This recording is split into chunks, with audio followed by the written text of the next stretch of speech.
ಶ್ರೀ ಗುರುಭ್ಯೋ ನಮಃ. ಎಲ್ಲ ಶ್ರೀನಿರ್ಣಯ ವೀಕ್ಷಕರಿಗೂ ಮುಕ್ಕೋಟಿ ಏಕಾದಶಿಯ ಹಾರ್ದಿಕ ಶುಭಾಶಯಗಳು.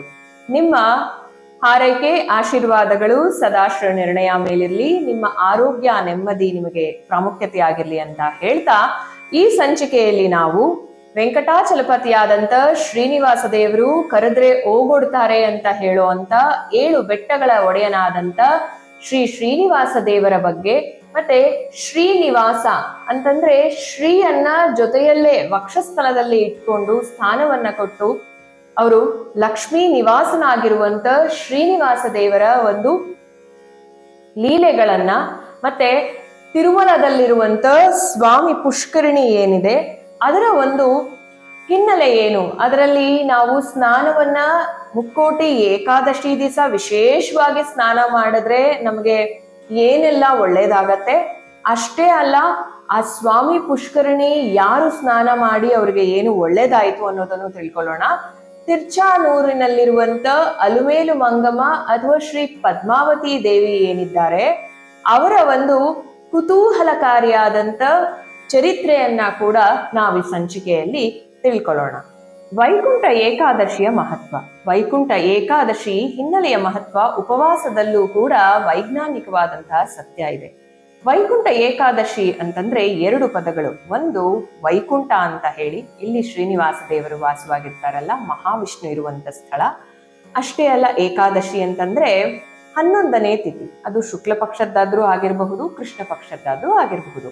ಆದ್ರೆ ವಿಶೇಷತಃ ಇಲ್ಲಿ ಹೇಳುವಂತ ಮುಕ್ಕೋಟಿ ಏಕಾದಶಿ ಏನಿದೆ ಇದು ಬಂದು ಧನುರ್ಮಾಸದಲ್ಲಿ ಬರುವಂತ ಶುಕ್ಲ ಪಕ್ಷದ ಏಕಾದಶಿಯನ್ನ ವೈಕುಂಠ ಏಕಾದಶಿ ಅಂತ ನಾವು ಕರಿತೀವಿ. ವೈಕುಂಠ ಅಂದ್ರೆ ವಿಷ್ಣು ಲೋಕ. ವಿಷ್ಣುವಿಗೆ ವೈಕುಂಠ ಅಂತಾನೂ ಕೂಡ ಹೆಸರು ಬಂದಿದೆ. ಅದಕ್ಕೆ ಕಾರಣ, ಒಂದು ಮನ್ವಂತರದಲ್ಲಿ ವಿಷ್ಣು ವಿಕುಂಠೆ ಎಂಬ ಸ್ತ್ರೀಯಲ್ಲಿ ಅವತರಿಸ್ತಾರಂತೆ. ಇದರಿಂದ ನಾರಾಯಣನಿಗೆ ವೈಕುಂಠ ಅಂತ ಒಂದು ಹೆಸರು ಕೂಡ ಬಂತು ಅಂತ ಮಹಾಭಾರತದ ಶಾಂತಿ ಪರ್ವದಲ್ಲಿ ತಿಳಿದು ಬರುತ್ತೆ. ಇನ್ನು ಚಾಂದ್ರಮಾನದ 11ನೇ ತಿಥಿ ಅಂತಾನೆ ಸ್ಥೂಲವಾಗಿ ಹೇಳ್ಬಹುದು, ಅದನ್ನ ನಾವು ಏಕಾದಶಿ ಅಂತ ಕರಿತೀವಿ. ಏಕಾದಶಿ ದಿನದಂದು ಉಪವಾಸ ಇರೋದ್ರಿಂದ ದ್ವಾದಶಿಯ ದಿನ ಆ ತಿಥಿಯಲ್ಲೇ ನಿತ್ಯ ಕರ್ಮಗಳನ್ನ ಮುಗಿಸಿ ಭೋಜನವನ್ನ ಮಾಡೋದ್ರಿಂದ, ಅದಕ್ಕೆ ಪಾರಾಯಣೆ ಅಂತಾನೂ ಕರೀತಾರೆ, ಮಾಡೋದ್ರಿಂದ ಅಂದ್ರೆ ದಶಮಿ ತಿಥಿಯ ಹಿಂದಿನ ದಿವಸಾನೇ, ಅಂದ್ರೆ ಏಕಾದಶಿಯ ಹಿಂದಿನ ದಿವಸಾನೇ ಮಧ್ಯಾಹ್ನ 1 ಹೊತ್ತು ಊಟ ಮಾಡಿ ಭೋಗಗಳನ್ನ ವಿಲಾಸಗಳನ್ನ ತ್ಯಜಿಸಿ, ಅಂತಂದ್ರೆ ನಾವು ಯಾವ್ದಾದ್ರು ಎಂಟರ್ಟೈನ್ಮೆಂಟು ಅದು ಇದು ಅಂತ ಇಟ್ಕೊಂಡಿರ್ತೀವಲ್ಲ, ಅದನ್ನೆಲ್ಲ ಸ್ವಲ್ಪ ಬದಿಗಿಟ್ಟು ನಾರಾಯಣ ನಾಮಸ್ಮರಣೆಯಲ್ಲಿ ಇರುವಂತ ವ್ರತವೇ ಏಕಾದಶಿ ವ್ರತ.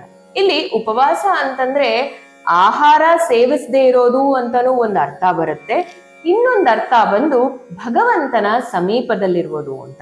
ಅಡಿಗೆ ಮಾಡಿಕೊಂಡು ಅಥವಾ ನಾವು ಬೇರೆ ಭೋಗಗಳಲ್ಲಿ ಇದ್ದಾಗ ನಮ್ಗೆ ಆ ಟೈಮ್ ಎಲ್ಲ ಬಂದು ದೇವರಿಗೆ ಸೇವೆ ಮಾಡೋದ್ರಲ್ಲಿ ಸ್ವಲ್ಪ ಕಡಿಮೆ ಆಗೋಗ್ಬಿಡುತ್ತೆ. ಹಾಗಾಗಿ ದೇವರ ಸಮೀಪದಲ್ಲಿರುವಂತ ಉಪವಾಸವನ್ನ ಏಕಾದಶಿ ದಿವಸ ನಾವು ಆಚರಣೆಯನ್ನ ಮಾಡಬೇಕಾಗತ್ತೆ.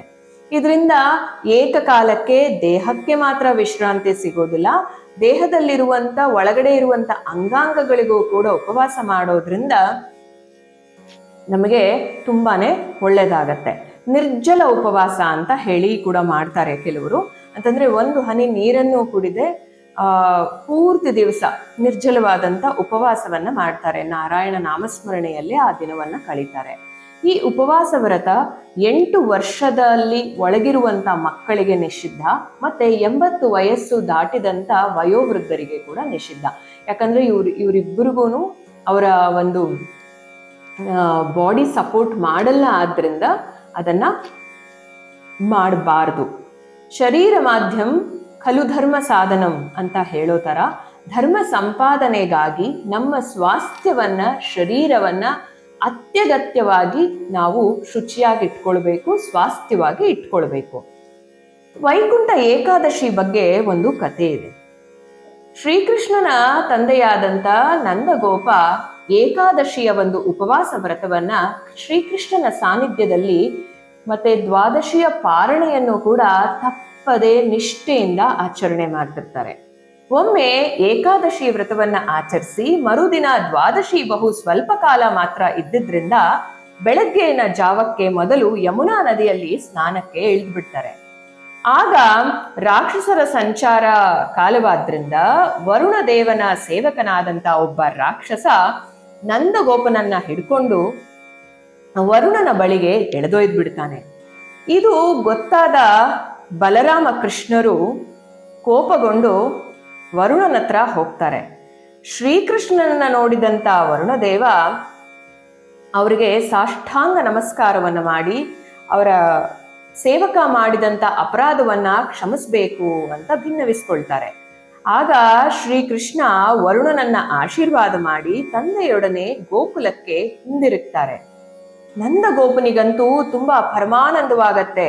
ವರುಣ ಲೋಕದ ಒಂದು ವೈಭವ ಹಾಗೆ ತನ್ನ ಮಗ ಕೃಷ್ಣನಿಗೆ ಸಿಕ್ಕಂತ ಭವ್ಯವಾದಂತ ಸ್ವಾಗತ ಮರ್ಯಾದೆಗಳು ಎಲ್ಲವನ್ನ ಎಳೆ ಎಳೆಯಾಗಿ ಅವರು ಗೋಪಾಲರಿಗೆಲ್ಲ ಬಣ್ಣಿಸಿ ಹೇಳ್ತಿರ್ತಾರೆ. ಆಗ ಆ ಗೋಪಾಲರಿಗೆಲ್ಲ ಶ್ರೀಕೃಷ್ಣ ಸಾಕ್ಷಾತ್ ಪರಮೇಶ್ವರನೇ ನಿಜ ಅಂತ ಹೇಳಿ ಅವ್ರಿಗೆ ಅರಿವು ಆಗತ್ತೆ.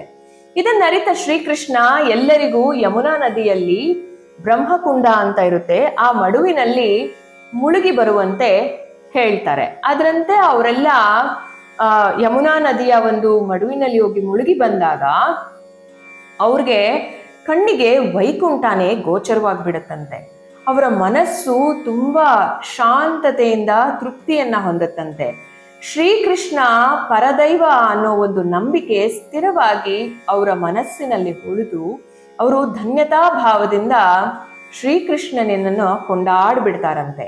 ಆ ದಿವಸ ಏಕಾದಶಿ ತಿಥಿಯಾದ್ರಿಂದ ಅವರೆಲ್ಲ ವೈಕುಂಠದ ಒಂದು ದರ್ಶನ ಮಾಡಿದ್ರಿಂದ ಕೂಡ ಇದಕ್ಕೆ ವೈಕುಂಠ ಏಕಾದಶಿ ಅಂತ ಹೆಸರು ಬಂದಿರಬಹುದು ಅಂತ ಊಹಿಸಬಹುದಾಗಿದೆ. ಪುರಾಣಗಳಿಗೆ ಮಹತ್ತರವಾದಂತ ಸ್ಥಾನ ಇದೆ. ಅವು ನಮ್ಮ ಜನಜೀವನಕ್ಕೆ ಹೊಂದಿಕೊಂಡು ಹೋಗುವ ವಿಷಯಗಳನ್ನ ಯಾವಾಗ್ಲೂ ಪ್ರತಿಪಾದಿಸ್ತಾ ಇರುತ್ತವೆ. ಸಾಮಾನ್ಯ ಜನರಿಗೆ ಅವುಗಳಿಂದ ಉಪಕಾರವಾಗತ್ತೆ.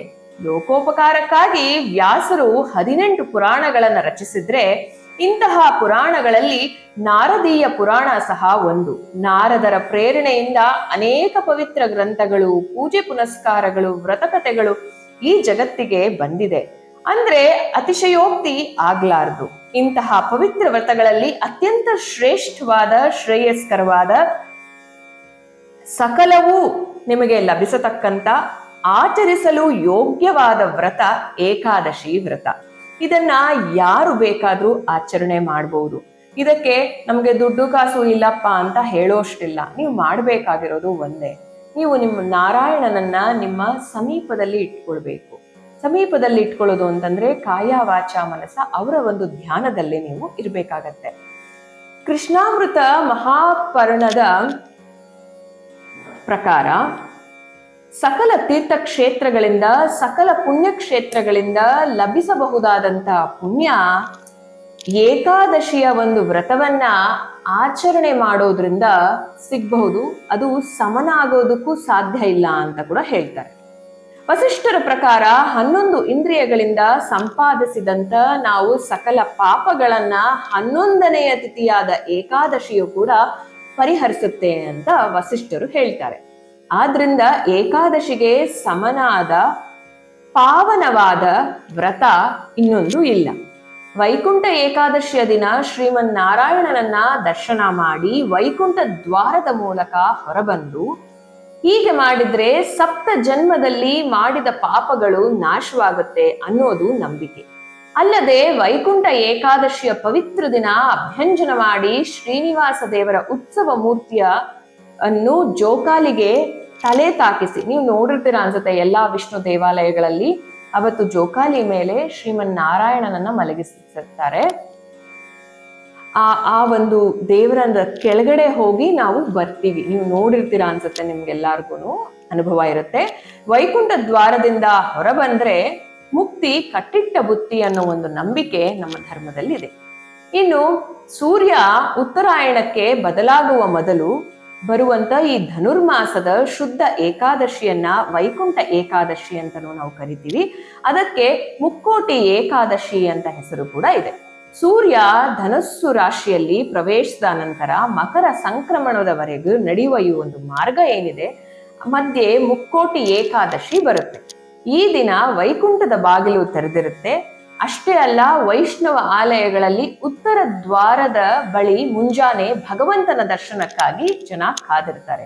ಈ ದಿನ ಮಹಾವಿಷ್ಣು ಗರುಡ ವಾಹನದ ಮೇಲೆ 3 ಕೋಟಿ ದೇವತೆಗಳೊಂದಿಗೆ ಭೂಲೋಕಕ್ಕೆ ಇಳಿದು ಬಂದು ಭಕ್ತರಿಗೆ ದರ್ಶನ ನೀಡುತ್ತಾನೆ ಅಂತ ಒಂದು ಅಚಲವಾದಂತ ನಂಬಿಕೆ ನಮ್ಮ ಧರ್ಮದಲ್ಲಿ ಬೇರೂರಿದೆ.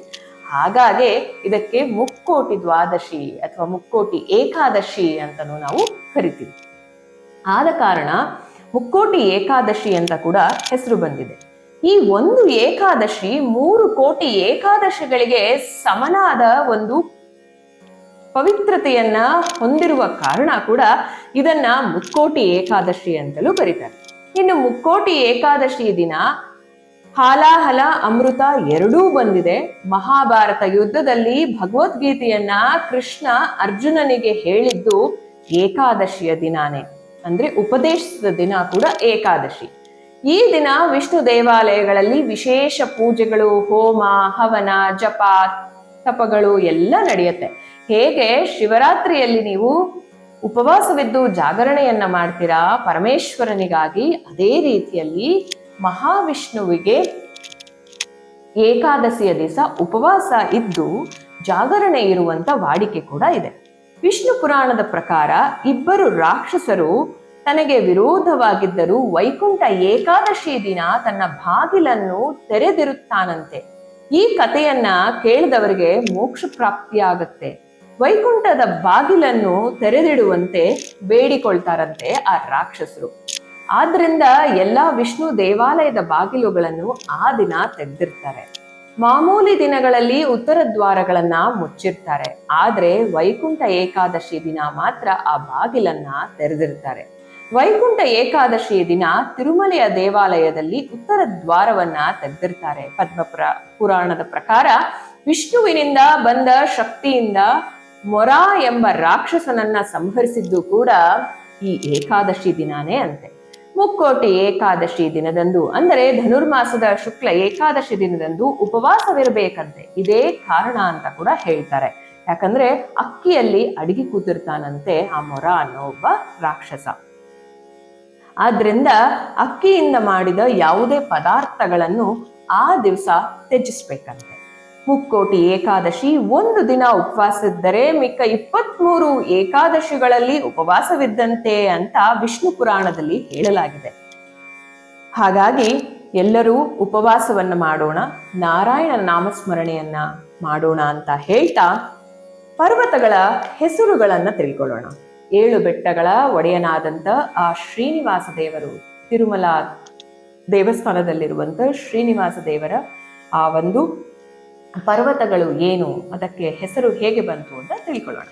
7 ಬೆಟ್ಟಗಳ ಒಡೆಯನಾದಂತ ಶ್ರೀನಿವಾಸ ಗೋವಿಂದ ಅಂತಾನೆ, ಭಕ್ತವತ್ಸಲ, ಅನಾಥ ರಕ್ಷಕ ಅಂತಾನೆ ಕರೆಸ್ಕೊಳ್ಳುವಂತ ಈ ವೆಂಕಟೇಶ್ವರ ಸ್ವಾಮಿ ನಿವಾಸ ಮಾಡಿರುವಂತ ಪರ್ವತಕ್ಕೆ 7 ಹೆಸರುಗಳಿವೆ. ಆ 7 ಹೆಸರುಗಳು ಬರುವುದಕ್ಕೆ ಕಾರಣ ಏನು ಅಂತ ನಾವು ತಿಳ್ಕೊಳ್ಳೋಣ. ಆದಿಶೇಷ ಆಕಾರದಲ್ಲಿರೋದ್ರಿಂದ ಅದಕ್ಕೆ ಶೇಷಾಚಲ ಅಂತ ಹೆಸರು ಬಂತು. ವೇದಗಳು ಆ ಪರ್ವತದಲ್ಲಿ ಇರುವುದರಿಂದ ವೇದಾಚಲ ಅನ್ನೋದು ಇನ್ನೊಂದು ಪರ್ವತದ ಹೆಸರು. ಗರುಡದಿಂದ ಭೂಲೋಕಕ್ಕೆ ಸೇರಿದ್ದರಿಂದ ಆ ಪರ್ವತವನ್ನ ಗರುಡಾಚಲ ಅಂತ ಕರೀತಾರೆ. ಈಗಲೂ ಕೂಡ ನೀವು ತಿರುಮಲದಿಂದ ಹಿಂಗೆ ಬರುವಾಗ ಒಂದು ಪರ್ಟಿಕ್ಯುಲರ್ ಪಾಯಿಂಟ್ ಅಲ್ಲಿ ನೀವು ಗರುಡನ ಒಂದು ಮೂತಿಯನ್ನ ನೀವು ನೋಡಬಹುದು ಆ ಬೆಟ್ಟದ ತುದಿಯಲ್ಲಿ. ವೃಷಭಾಸುರನೆಂಬ ರಾಕ್ಷಸ ಅಲ್ಲಿಗೆ ಮರಣಿಸಿ ಮೋಕ್ಷವನ್ನ ಹೊಂದಿದ್ರಿಂದ ಆ ಜಾಗವನ್ನ ವೃಷಭಾದ್ರಿ ಅಂತ ಕರೀತಾರೆ.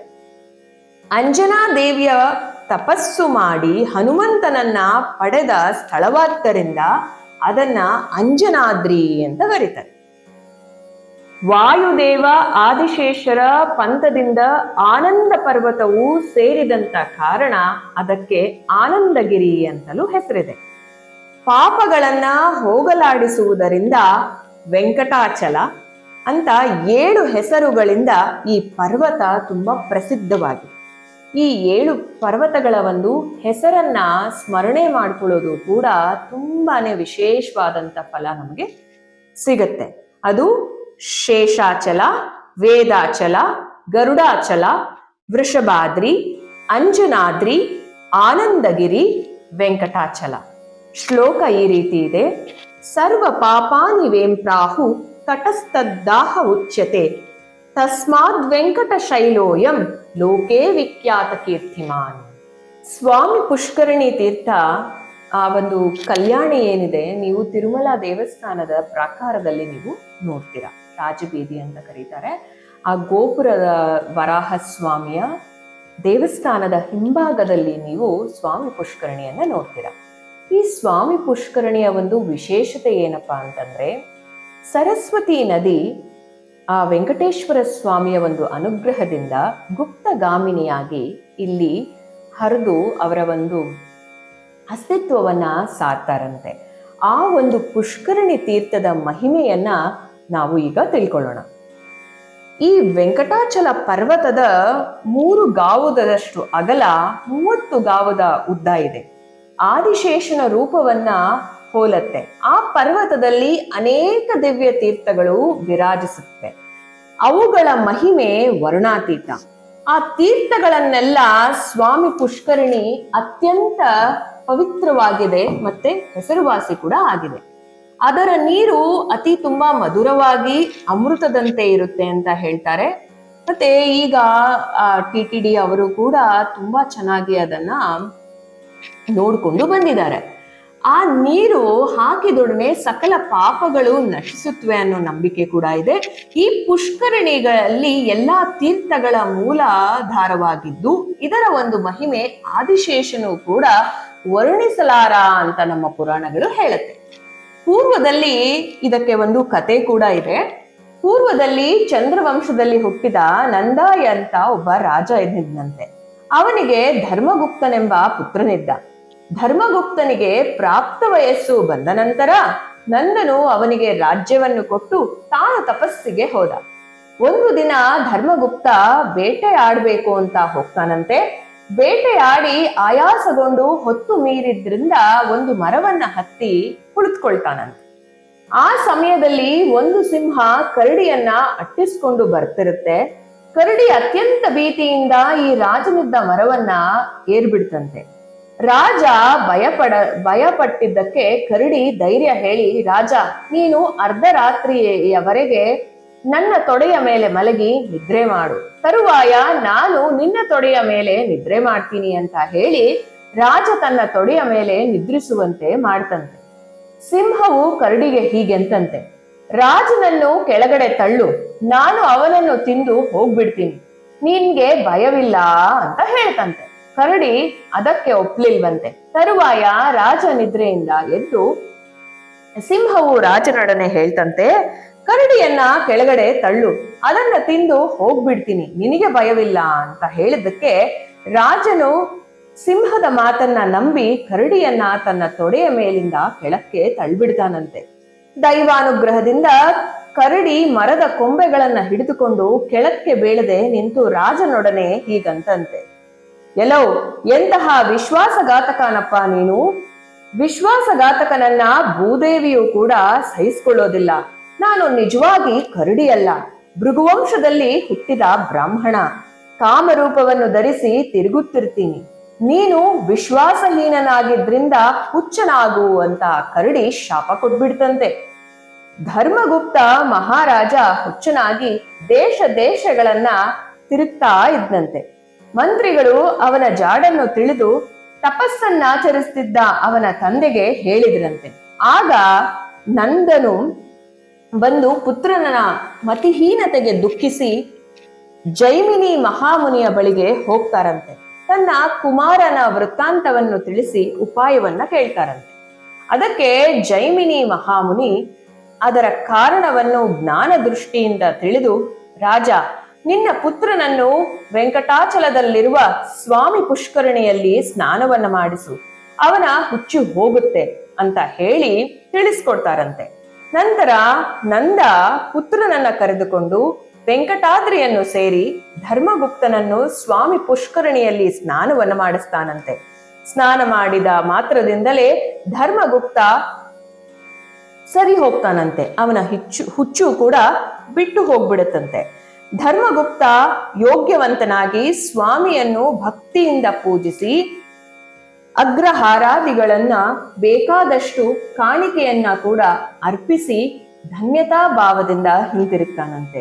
ಆದ್ರಿಂದ ಸ್ವಾಮಿ ಪುಷ್ಕರಣಿಯಲ್ಲಿ ಸ್ನಾನ ಮಾಡಿದವರಿಗೆ ಸಮಸ್ತ ಪಾಪಗಳು ತೊಲಗಿ ಆಯುರಾರೋಗ್ಯ ಐಶ್ವರ್ಯಗಳು ಕೂಡ ಲಭಿಸುತ್ತೆ ಅನ್ನೋ ಒಂದು ನಂಬಿಕೆ ಈಗಲೂ ಕೂಡ ಇದೆ. ಅಷ್ಟೇ ಅಲ್ಲ, ಸರಸ್ವತಿ ನದಿ ಕೂಡ ಇಲ್ಲಿ ಗುಪ್ತಗಾಮಿನಿಯಾಗಿ ಹರಿತಾಳೆ ಅಂತ ಒಂದು ನಂಬಿಕೆ ಕೂಡ ಇದೆ. ಹಿಂದೆ ಕ್ಷೀರಸಾಗರದ ಮತನದ ಸಮಯದಲ್ಲಿ ಲಕ್ಷ್ಮೀ ದೇವಿ ಆವಿರ್ಭವಿಸಿದಂತ ಒಂದು ಕತೆ ನಮಗೆಲ್ಲರಿಗೂ ಗೊತ್ತೇ ಇದೆ. ಕಲಿಯುಗದಲ್ಲಿ ಕಾರ್ತೀಕ ಶುಕ್ಲ ಪಂಚಮಿಯಂದು ತಿರುಪತಿಯ ತಿರುಚಾನೂರಿನಲ್ಲಿ ಮಹಾಲಕ್ಷ್ಮಿ ಆವಿರ್ಭವಿಸಿದ ಒಂದು ಕಥೆಯ ಹಿನ್ನೆಲೆಯನ್ನ ನಾವು ತಿಳ್ಕೊಳ್ಳೋಣ.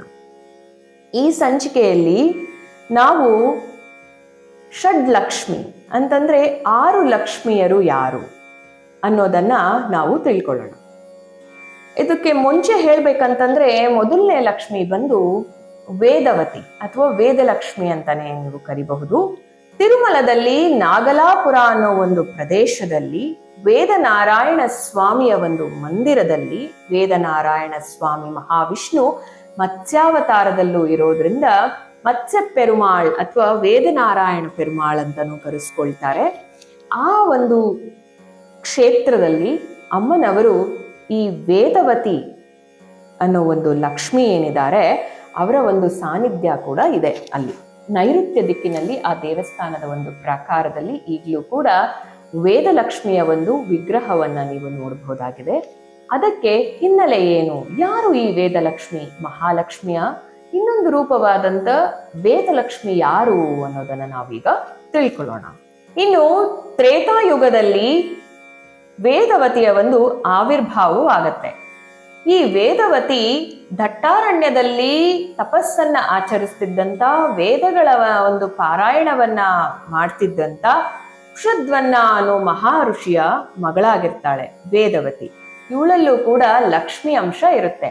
ಆ ಋಷಿಗೆ ಒಂದು ಮಹದಾಸೆ ಇರುತ್ತೆ. ಅದೇನಪ್ಪಾ ಅಂತಂದ್ರೆ ಸಾಕ್ಷಾತ್ ಮಹಾಲಕ್ಷ್ಮಿಯನ್ನೇ ತನ್ನ ಪುತ್ರಿಯನ್ನಾಗಿ ಪಡಿಬೇಕು ಅಂತ ಹೇಳಿ. ಒಮ್ಮೆ ಊರ್ವಶಿ ಈ ಋಷಿಯ ಒಂದು ಆಶ್ರಮದ ಹತ್ರ ಸಂಚರಿಸ್ತಾಳಂತೆ. ಅವಳ ಒಂದು ಸೌಂದರ್ಯವನ್ನ ನೋಡಿ ಈ ಋಷಿಯ ಒಂದು ಮನಸ್ಸು ಚಂಚಲಕ್ಕೀಡಾಗಿ ಅವರ ಒಂದು ರೇತಸ್ಕರಣವಾಗಿ ಅದರಿಂದ ಒಂದು ಸುಂದರವಾದಂತ ಹೆಣ್ಣು ಮಗಳ ಒಂದು ಜನನ ಆಗತ್ತಂತೆ. ಅವಳಿಗೆ ವೇದಗಳನ್ನ ಪಾರಾಯಣ ಮಾಡ್ತಾ ಇರುವಾಗ ಜನಿಸಿದಂತ ಪುತ್ರಿ ಆದ್ರಿಂದ ವೇದವತಿ ಅಂತ ಅವರು ನಾಮಕರಣವನ್ನ ಮಾಡ್ತಾರಂತೆ. ವೇದವತಿ ಬಂದು ಹಿಮಾಲಯದಲ್ಲಿ ಹೋಗಿ ತಪಸ್ಸನ್ನ ಆಚರಿಸ್ತಾ ಇರ್ತಾಳಂತೆ ಮಹಾವಿಷ್ಣುವಿನ ಬಗ್ಗೆ.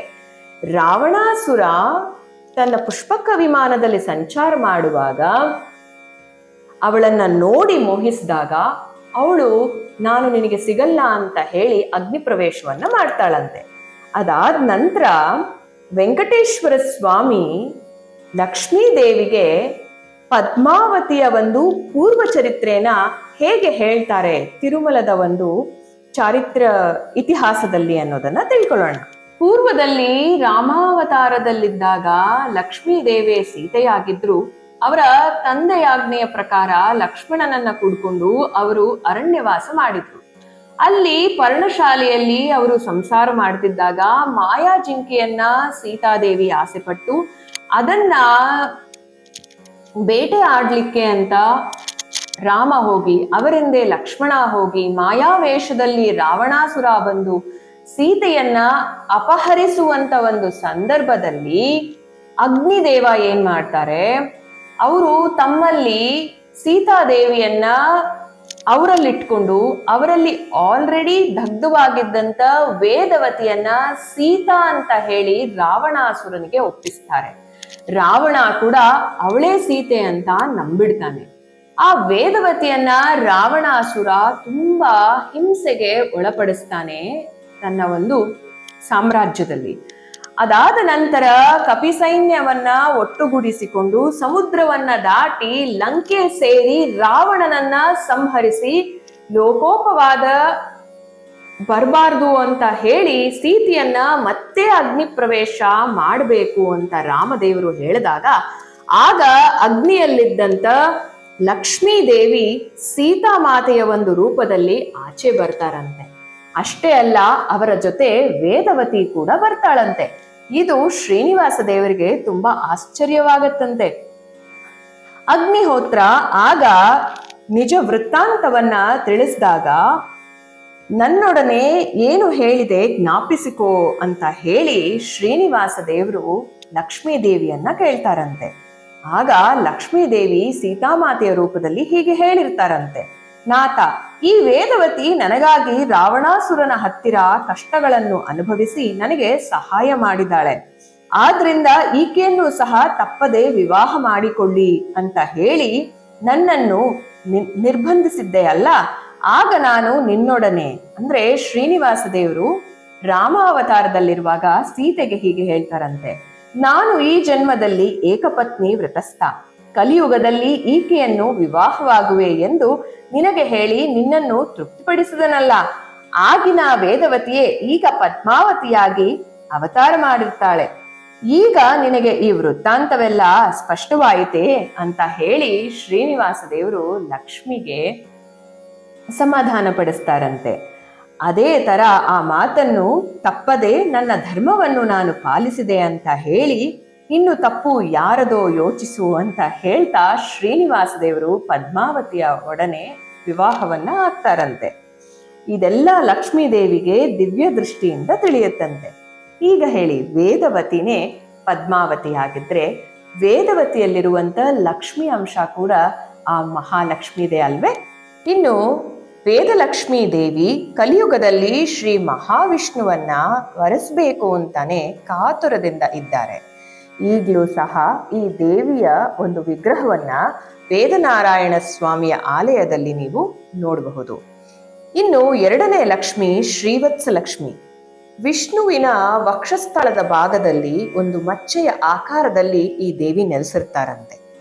ಇನ್ನೇನು ಮುಂದಿನ ಅವತಾರವನ್ನ ಎತ್ತಬೇಕು, ಕಲಿಯುಗದಲ್ಲಿ ಇರುವಂತ ಭಕ್ತರ ಒಂದು ರಕ್ಷಣೆಯನ್ನ ಮಾಡಬೇಕು ಅಂತ ಮಹಾವಿಷ್ಣು ಮಹಾಲಕ್ಷ್ಮಿಗೆ ಹೇಳ್ತಾರಂತೆ, ಅವತಾರಗಳನ್ನ ಆಗುವಾಗ ನೀವು ಮುಂದೆ ಹೋಗಿ ನಂತರ ನಾನು ನಿಮ್ಮನ್ನ ಹಿಂಬಾಲಿಸಿ ಮಾನವನ ಒಂದು ಅವತಾರದಲ್ಲಿ ಬರ್ತೀನಿ.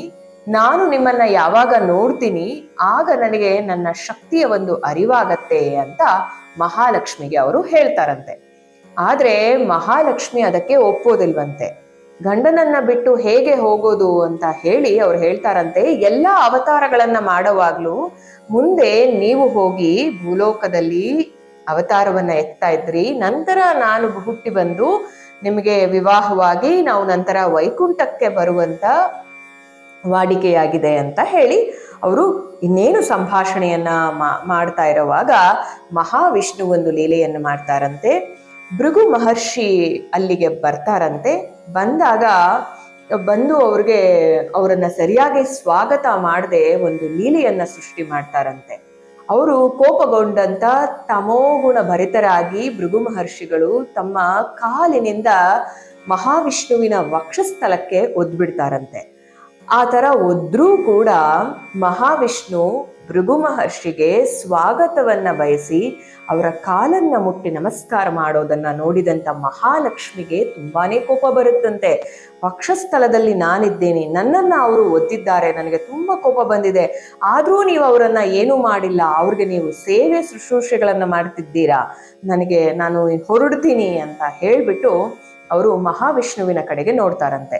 ನೋಡ್ತಾ ಒಂದು ಮಾತು ಹೇಳ್ತಾರಂತೆ ಮಹಾಲಕ್ಷ್ಮಿ, ಈ ತಮೋಗುಣ ಭರಿತನಾಗಿರುವಂತ ಭೃಗು ಮಹರ್ಷಿ ನನ್ನನ್ನ ಕಾಲ್ನಲ್ಲಿ ಒದ್ದಿದ್ದಾರಲ್ಲ, ಹಾಗಾಗಿ ನಾನು ಇನ್ನ ಸತ್ವಗುಣ ಸಂಪನ್ನಳಾಗೇನೆ ನಾನು ವೈಕುಂಠಕ್ಕೆ ಹಿಂದಿರುಗಿ ಬರೋದು, ಅವಾಗವರೆಗೂ ನಾನು ಬರೋದಿಲ್ಲ ಅಂತ ಹೇಳಿ ಮಹಾಲಕ್ಷ್ಮಿ ಕೋಪಗೊಂಡು ಅಲ್ಲಿಂದ ಹೊರಟು ಕಪಿಲ ಮಹರ್ಷಿಗಳ ಆಶ್ರಮಕ್ಕೆ, ಅಂತಂದ್ರೆ ಕಪಿಲಾರಣ್ಯ, ಅದನ್ನ ನಾವು ಪಾತಾಳ ಲೋಕ ಅಂತ ಹೇಳ್ತೀವಿ, ಅದು ಈಗಿನ ಕ್ಯಾಲಿಫೋರ್ನಿಯಾ ಅನ್ನೋ ಜಾಗದಲ್ಲಿ ಇದೆ ಕಪಿಲಾರಣ್ಯ.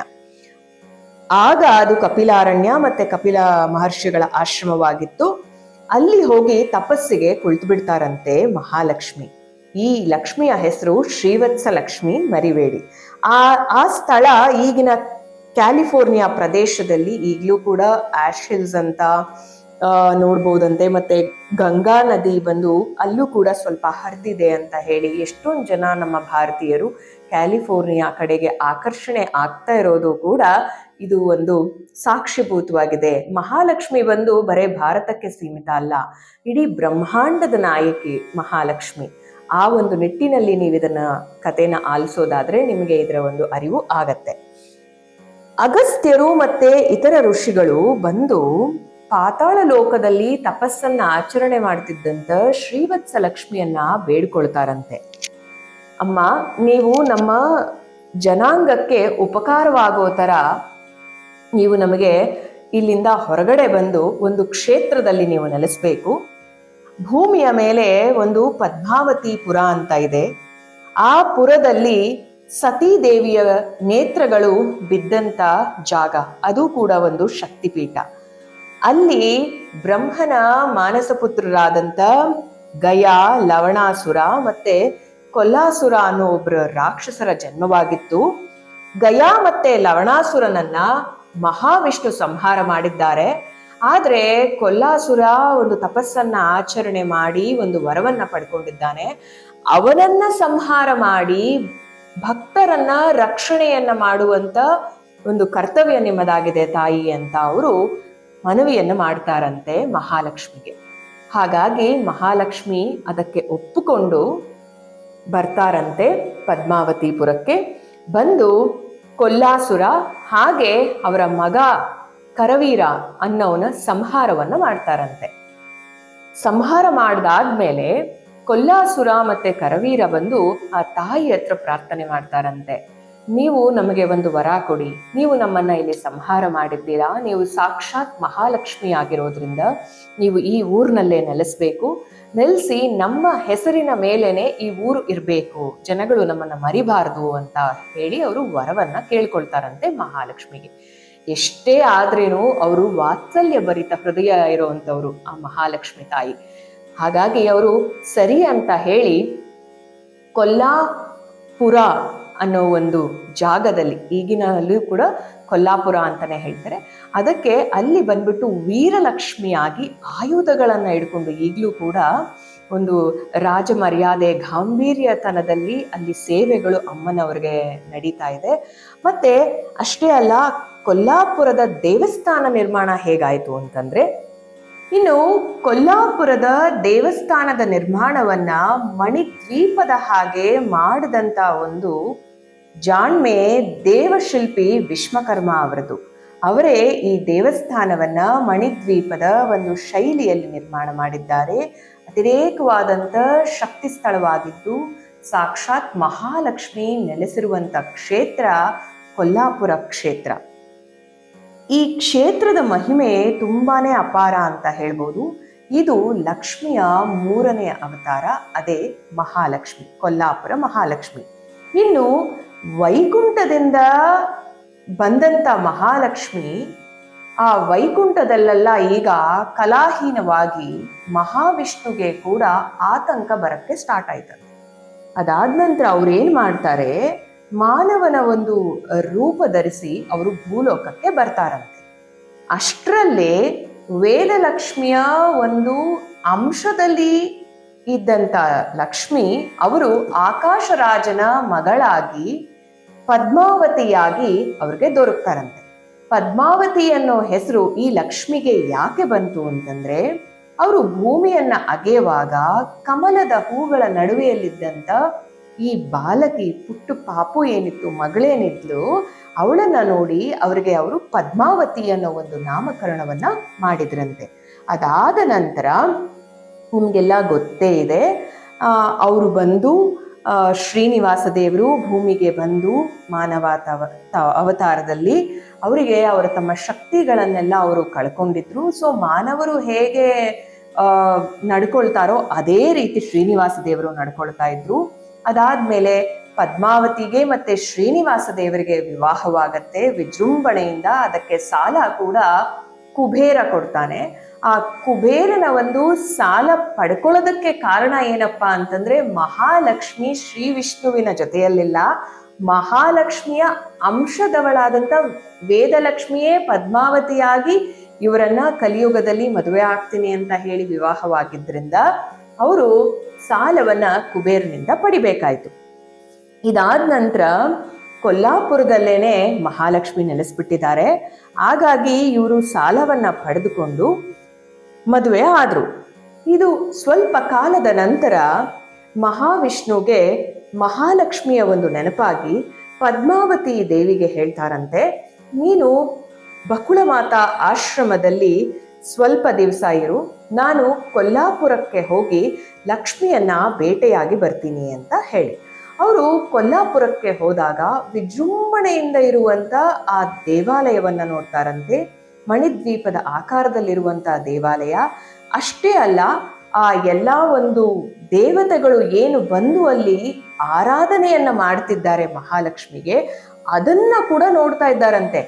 ಆದ್ರೆ ಮಾಯೆಯಿಂದ ಮಹಾಲಕ್ಷ್ಮಿ ಮಾತ್ರ ಶ್ರೀನಿವಾಸ ದೇವರ ಕಣ್ಣಿಗೆ ಬೀಳೋದೇ ಇಲ್ವಂತೆ.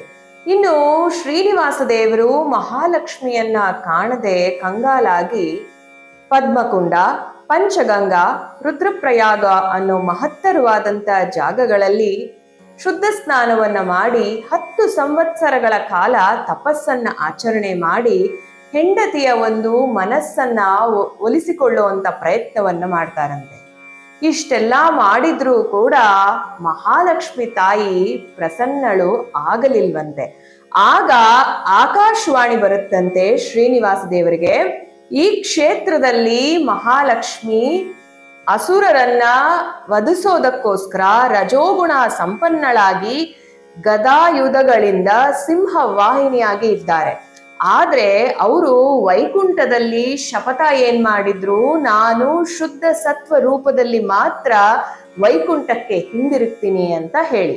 ಅದಕ್ಕೆ ಅವರು ಹೇಳ್ತಾರಂತೆ, ಶುದ್ಧ ಸತ್ವ ಸ್ವರೂಪದಲ್ಲಿ ಮಾತ್ರ ನಿಮಗೆ ಅವರ ದರ್ಶನವಾಗುತ್ತೆ, ಮಹಾಲಕ್ಷ್ಮಿಯ ವಾಕ್ನಂತೆ ಅಂತ ಹೇಳಿ ನೀವು ಶುಕ ಮಹರ್ಷಿಯ ಆಶ್ರಮಕ್ಕೆ ಹೋಗಿ ಅಲ್ಲಿ ಒಂದು ಸರೋವರದ ನಿರ್ಮಾಣವನ್ನ ಮಾಡಿ ದೇವಲೋಕದಿಂದ ತಾವರೆಯ ಪುಷ್ಪಗಳನ್ನ ತಂದು 12 ವರ್ಷಗಳ ಕಾಲ ಆ ಸರೋವರದಲ್ಲಿ ಇಟ್ಟು ಆ ತಾವರೆಗಳು ಬಾಡದಂತೆ ನೋಡಿಕೊಳ್ಳಿ. ಆಗ ಮಹಾಲಕ್ಷ್ಮಿಗೆ ಪ್ರೀತಿಯಾಗಿ ಶುದ್ಧ ಸಾತ್ವಿಕ ಸ್ವರೂಪದಲ್ಲಿ ಕಾರ್ತೀಕ ಮಾಸದ ಶುದ್ಧ ಪಂಚಮಿಯ ದಿನ ಉದ್ಭವಿಸ್ತಾರೆ ಅಂತ ಹೇಳಿ ಆಕಾಶವಾಣಿ ಬರುತ್ತಂತೆ. ಈಗಲೂ ಕೂಡ ತಿರುಮಲದಲ್ಲಿ ಕೊಲ್ಲಾಪುರಕ್ಕೆ ಪ್ರತಿ ವರ್ಷ ದುರ್ಗಾಷ್ಟಮಿಯಂದು ಒಂದು ವೀರಲಕ್ಷ್ಮಿಯಾಗಿರುವಂತ ಕೊಲ್ಲಾಪುರ ಮಹಾಲಕ್ಷ್ಮಿ ದೇವಿಗೆ ಸೀರೆಯನ್ನ ಕಳಿಸ್ತಾರಂತೆ ಶ್ರೀನಿವಾಸ ದೇವರ ಕಡೆಯಿಂದ. ಅಷ್ಟೇ ಅಲ್ಲ, ಕಾರ್ತಿಕ ಶುದ್ಧ ಪಂಚಮಿಯ ದಿನ ಕೂಡ ತಿರ್ಚಾನೂರಿನಲ್ಲಿ ಪದ್ಮಾವತಿಯ ದೇವಿಗೆ 10 ದಿವಸಗಳ ಕಾಲ ಕಾರ್ತಿಕ ಮಾಸದಲ್ಲಿ ವಿಶೇಷವಾದಂತ ಬ್ರಹ್ಮೋತ್ಸವಗಳು ನಡೆಯುತ್ತೆ. ವಿಶೇಷವಾದಂತ ಈ ಪದ್ಮಾವತಿ ದೇವಿ ಆವಿರ್ಭವಿಸಿದಂತ ದಿವಸ ಕಾರ್ತಿಕ ಶುದ್ಧ ಪಂಚಮಿಯಂದು ಚಕ್ರ ಸ್ನಾನ ಅಥವಾ ಚಕ್ರತೀರ್ಥ ಸ್ನಾನವೆಲ್ಲ ಆದ ನಂತರ ಆಗ್ಲೂ ಕೂಡ ತಿರುಮಲದ ದೇವಸ್ಥಾನದ ಕಡೆಯಿಂದ ಸೀರೆಯನ್ನ, ವಿಶೇಷವಾಗಿ ರೇಷ್ಮೆ ಸೀರೆಯನ್ನ ಅಮ್ಮನವರಿಗೆ ತಲುಪಿಸಲಾಗತ್ತಂತೆ. ಆಗಿನ ಶ್ರೀ ಶುಕಪುರಂ ಏನಿದೆ, ಈಗಿನ ತಿರ್ಚಾನೂರು.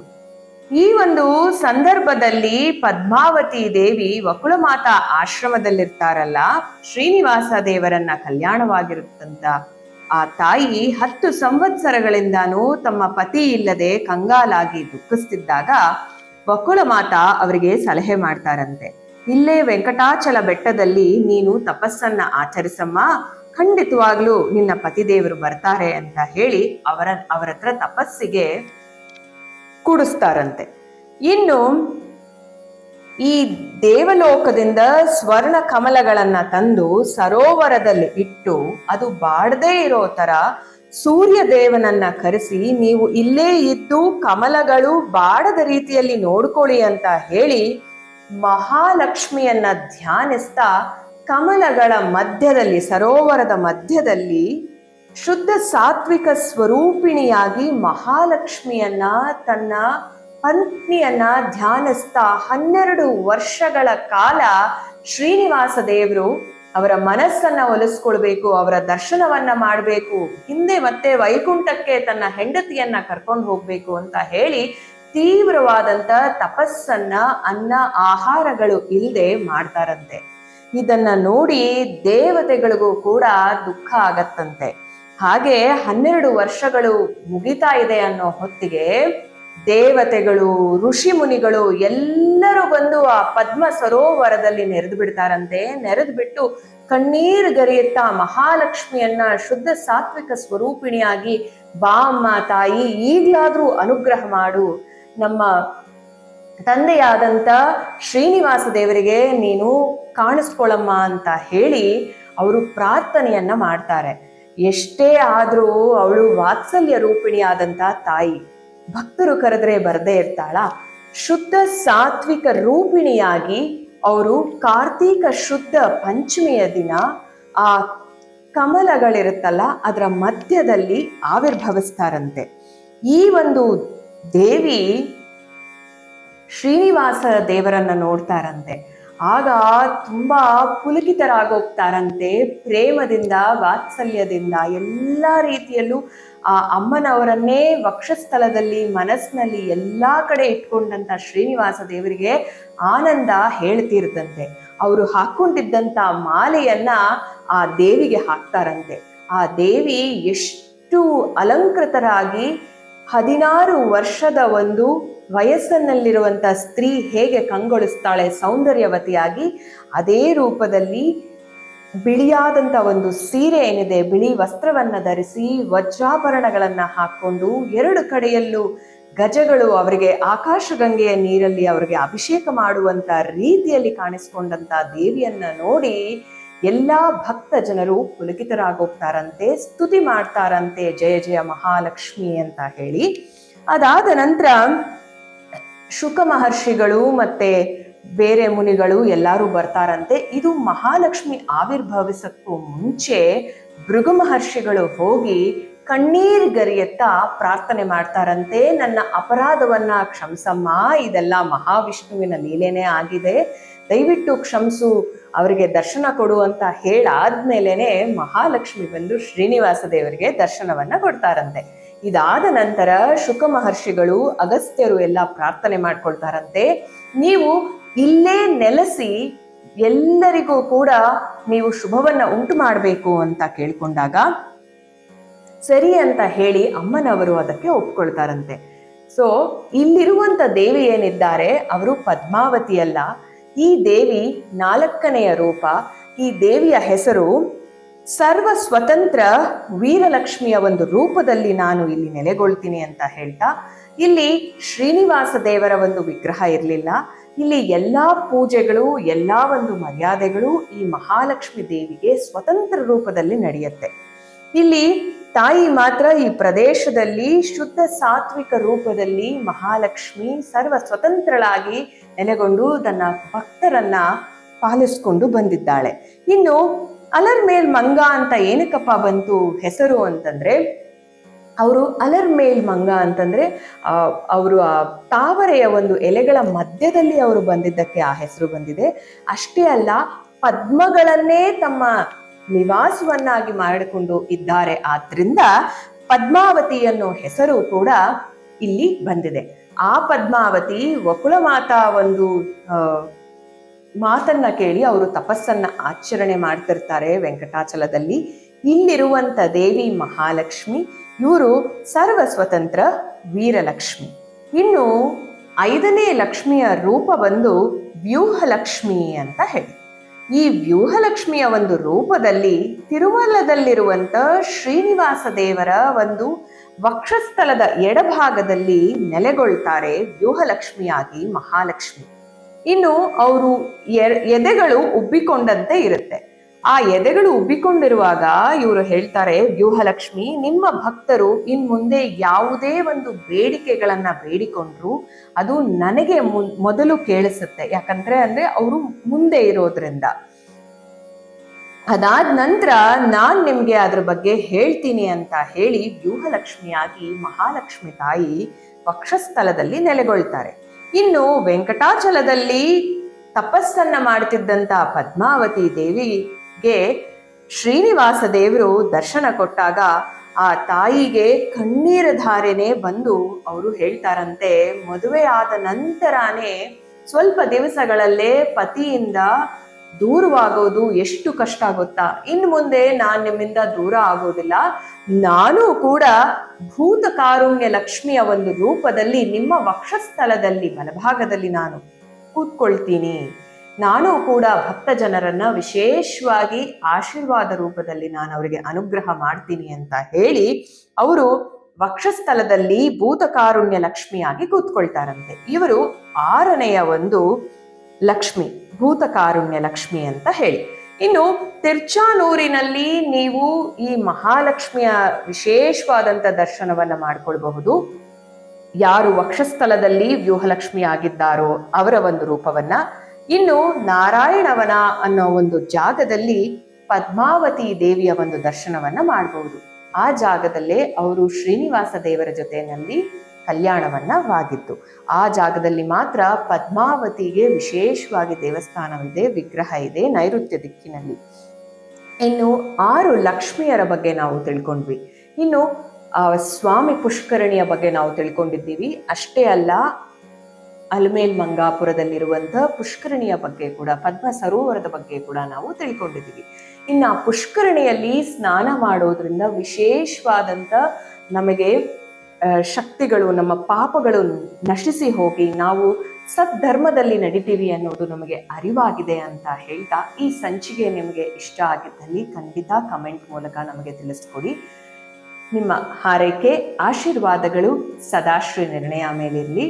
ಈ ಸಂಚಿಕೆಯನ್ನ ಪೂರ್ಣವಾಗಿ ಕೇಳಿದಂಥ ಎಲ್ಲರಿಗೂ ಕೂಡ ಆ ಶ್ರೀಮನ್ ಲಕ್ಷ್ಮೀನಾರಾಯಣರ ಒಂದು ಸಂಪೂರ್ಣ ಅನುಗ್ರಹವಾಗಲಿ.